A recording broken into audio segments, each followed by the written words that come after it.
All Yeah. right. Well, Greg, enough self-promotion. As great as it is, you Yes. got your fill. You got your fill, and we have a fantastic guest on today.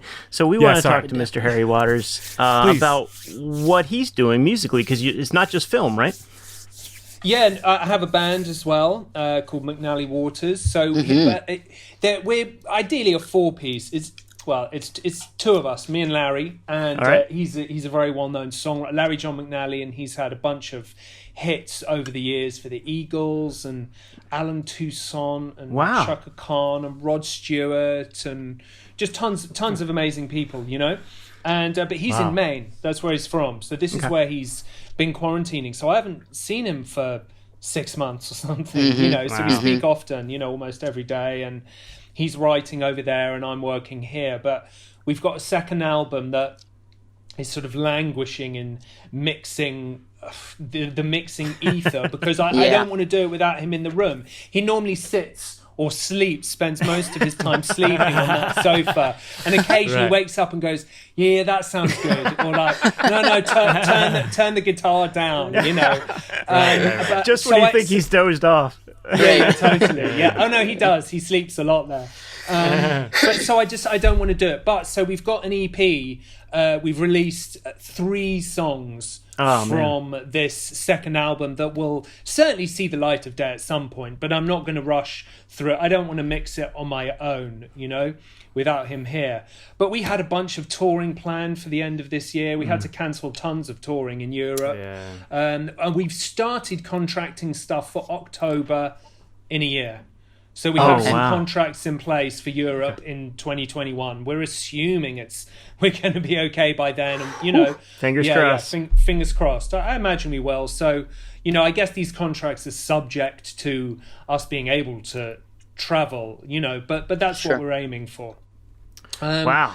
But and I've been doing a bunch of sessions, just remote sessions, just playing piano, and I've been doing some collaborations as well with random different people. I did a collaboration with Jess and Holly, and just play many covers. You know, just calling up mates and going, "Hey, let's play something." That's fun. And I gave them a bunch of options of songs that I wanted to do, and the one that they picked was my choice, you know, but the one that they picked, dedicated to the one I love, you know, the Mamas and Papas song, which is one of my like all-time favorite. Well, it's not a Mamas and Papas song. It's a who is it? It's like the Five Royales or someone. Go on, Google it quickly.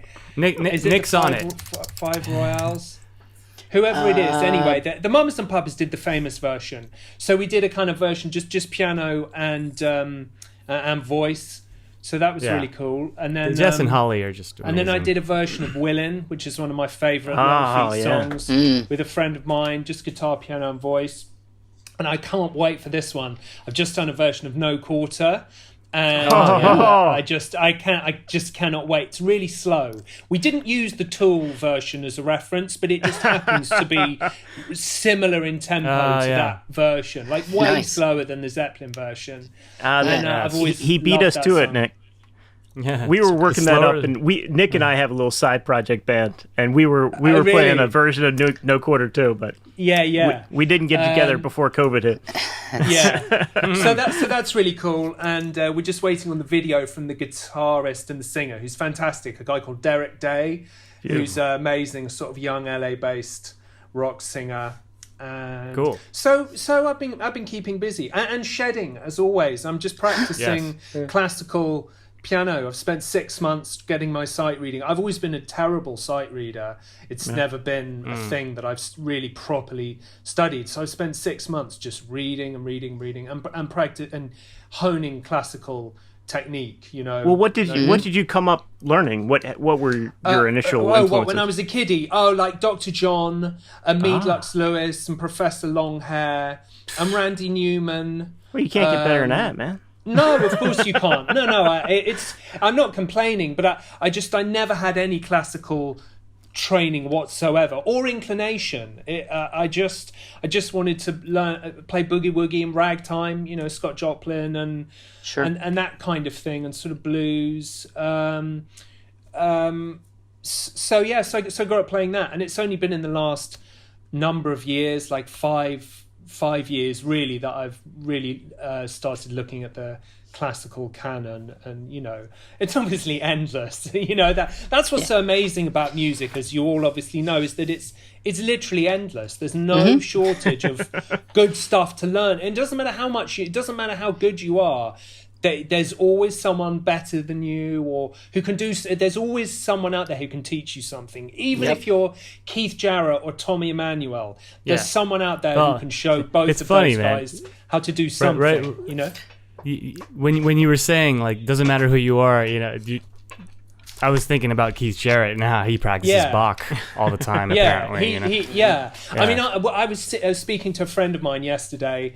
He's a writer for TV and film, but he has a very similar focus of interest. I mean, he loves synth music, like Wendy Carlos, and and synth. So he knows all about synths. There's not many people who I can really discuss synths with, because it's quite a narrow thing. That's a bit of a niche. Yeah. It is, and he was saying how much a deep niche. If you go down that hole, exactly. And we would we weren't arguing, but we agree on a lot of stuff. But he way prefers Glenn. As I love Glenn Gould, he doesn't like Keith Jarrett playing Bach, and he loves Glenn Gould. As do I. Glenn Gould is my number one Bach guy, but I also love Keith Jarrett playing the well-tempered clavier, and Ben doesn't at all. He finds it too romantic and smooth, whereas Glenn Gould is so kind of sort of edgy, sort of, he's much more staccato. So how did I get onto that? Oh, learning stuff. Yeah, right. Yeah. No, well, I mean, but Glenn I'm also, Gould, I've got, here, look, let me show you this. Hang on. All right, taking a tour. Yeah.